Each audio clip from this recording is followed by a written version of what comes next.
Donald Trump, the Mango Menace, fell apart on camera and said everybody is transgender these days in a bizarre press event at the White House. Most concerningly, from a foreign policy perspective, Donald Trump was asked, does the United States of America have a future in NATO? And Trump did not give a clear yes that would give us confidence. Mr. President, does America have a future in NATO?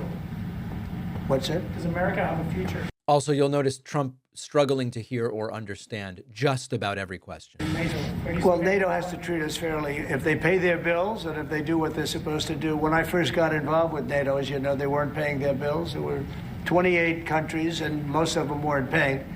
And I got them to pay. And they paid billions and billions of dollars. I made a certain statement that I'm not going to be involved with NATO unless you're going to pay your bills.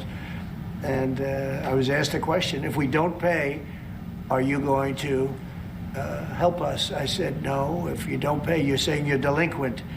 A real estate term. You're delinquent. You're not paying your rent. You're not paying your bills. If you're not. Okay, so not an answer that, of course, the United States has a place in NATO. Of course we do.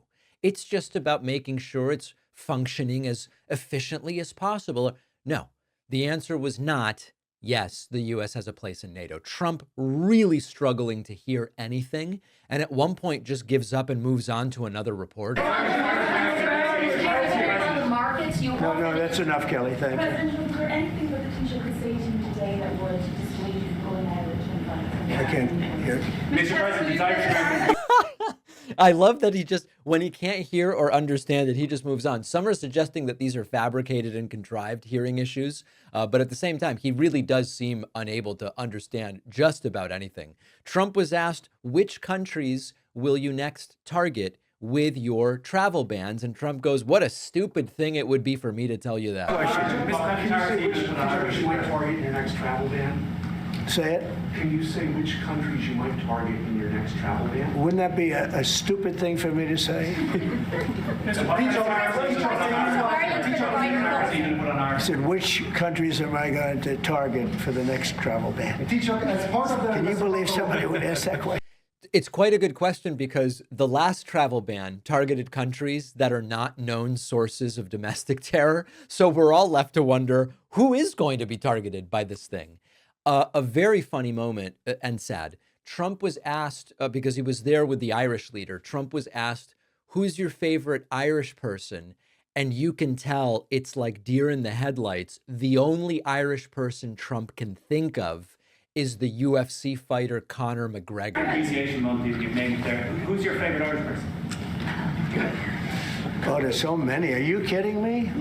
I can't think of any, but there are so many Irish people I love. I do happen to like your fighter. He's got the best tattoos I've ever seen. I don't know if I'm a big but that. Boy, you have. Notice he seemed to not even know Conor McGregor's name. He said that your fighter. Conor's great, right? You know, talking about Conor, but you have a lot of great Irish fighters, actually. Great fighters. I don't know what that is, but Ireland's always had a lot of good fighters. You know why? Because they're tough people. They're smart people and they're passionate people, and they really have been over the years. So many. I think your father was a great fighter, right? He was, you did. Wow, and yet look at you. You're so smooth and so. He was a very good defensive boxer. Yeah. So anyway, not James Joyce, not Oscar Wilde, but your fighter with the tattoos, whose name somebody fortunately helped him out with. So all of this out of the way, then this event got really weird, where Trump said, "Everybody's trans now. Everybody's trans."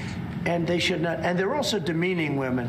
But who would want these things? And everything's transgender. Everybody transgender. That's all you hear about. Now, that's why we won the election in record numbers. But very importantly, now remember, more than half of voters voted for somebody else. Is what it is. The Democrats should get with us and come up with good tax policy. Yep. They went to school and all of a sudden everybody was transgender. Trump asked about the failing stock markets. He goes, oh, no. Once the markets figure out what's really going on, we're going to do so well. Financially, we'll be stronger than ever before. I think the markets are going to soar when they see what's happening. I'll tell you what, I'm called every day by numerous big companies. I spoke at the Business Roundtable yesterday. They had the largest attendance they've ever had. And these are Yeah, because people are terrified. only the CEOs and chairmen, but mostly the people that run, the boss, the people that run the top 150 companies. 150 people showed up. Every single company showed up. First time it ever happened. It's been All right, so once the markets really figure out what's going on, we're going to do really well. Trump also wildly suggests that the reason the European, this is so crazy. Trump suggests the reason the European Union was established was to take advantage of the United States. The EU was set up in order to take advantage of the United States. Including Ireland? Is Ireland taking advantage of the US? Of course they are. I can't, I have great respect for Ireland and what they did. And they should have done just what they did. But the United States shouldn't have let it happen. We had stupid leaders. We had leaders that didn't have a clue. Or let's say they weren't business people, but they didn't have a clue what was happening. And all of a sudden, Ireland has, our pharmaceutical companies and other, this beautiful island of 5 million people. It's got the entire U.S. Did you guys all know that Ireland is an island? That's an interesting fact that a lot of people don't know.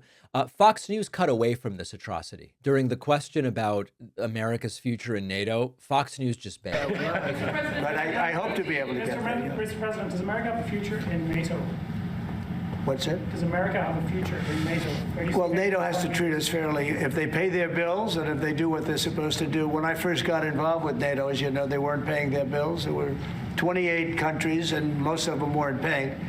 And I got them to pay, and they paid billions and billions of dollars. I made a certain statement that I'm not going to be involved with NATO unless you're going to pay your bills. And I was asked a question, if we don't pay, are you going to help us? I said, no, if you don't pay, you're saying you're delinquent. A real estate term. You're delinquent. All right, so President Trump, together with the Taoiseach of Ireland, Michael Martin, It started to get a little too wacky. And then finally, Donald Trump ending the press conference with a promotion for his own business. We'll end it with this. So I have a big property in Ireland that you know well. It's one of the most highly rated hotels in all of Europe. It's beautiful. Doonbeg. It's a beautiful 600 acres on the ocean, and everybody knows it. And we have a beautiful hotel. And I was going to do a project there, a big expansion of the place. This was. I'm not going to subject you to the whole thing, but Trump devolving into promos for his own properties. These events are not going well, and this is not a stable individual. What I often reflect on is, after one of these bonkers things, I will lean back in my chair, almost so far that I flip back, and say, this guy's got access to the nuclear codes, and that is a terrifying reality. It can be really challenging to find the right learning opportunities for your kids, whether they need extra support or enrichment beyond the classroom or just something fun and engaging to get more interested. You can check out Outschool. Our sponsor, Outschool, is an online learning platform for kids aged 3 to 18 with small group live classes and one-on-one tutoring, on-demand courses on thousands of topics. I'm a parent, and as someone who's always looking for more opportunities for my daughter to learn in new and valuable ways, I think what Outschool is doing is fantastic, something any child could benefit from. Whether your kid likes science, art, coding, music, niche interests like mythology or chess, Outschool has it all. And what sets Outschool apart is really the flexibility and personalization. Kids get to learn on their own terms with passionate, expert educators, many of whom hold advanced degrees in what they're teaching. Over 1 million learners have taken Outschool courses, and parents online rave about the experience. If you want to try Outschool, get up to $20 off your child's first class or tutoring session for a limited time when you go to outschool.com/Pacman and use the code Pacman. The link is in the description.